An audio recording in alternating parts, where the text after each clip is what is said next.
Another gate project here in the East Valley. This got weathered pickets. The frame also is starting to wear and show some rust.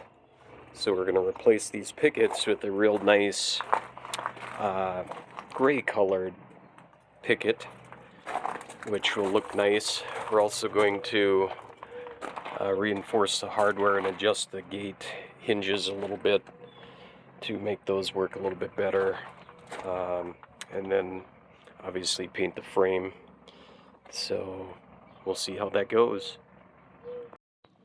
Alright, so here's our completed gate. New composite. It's a beautiful gray tone color, which is nice. New hardware.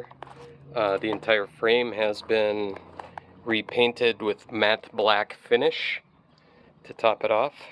We adjusted the hardware on the edges here to make it easier to open and close.